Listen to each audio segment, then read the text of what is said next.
There are two main elements to the Privilege Guard architecture.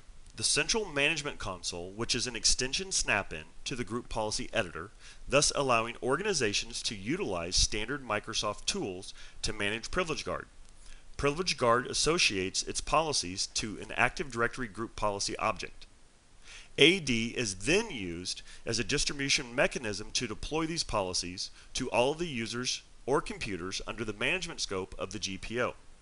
For those not using Active Directory, Privilege Guard also supports eDirectory and ZenWorks, as well as standalone XML configurations.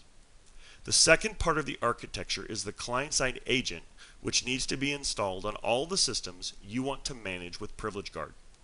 This agent is a 2 meg MSI file that can be deployed using automated software deployment technologies such as SCCM or directly from Active Directory. Once installed, this agent operates as a system-level service and utilizes approximately 3 meg of RAM. We have installed the Privilege Guard console on this server and are going to show you how Privilege Guard snaps into the group policy editor. We are going to edit a GPO we created earlier.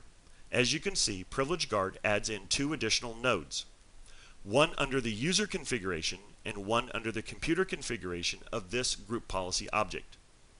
The same methodologies, policy precedents, and inheritance rules apply to Privilege Guard as they do the Active Directory GPOs.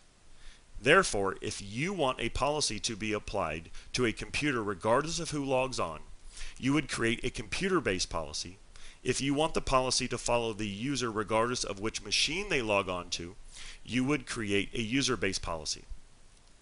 Privilege Guard allows organizations to adopt the principle of least privilege by enabling users to run with standard user rights and dynamically assigns admin rights to applications, tasks, and scripts.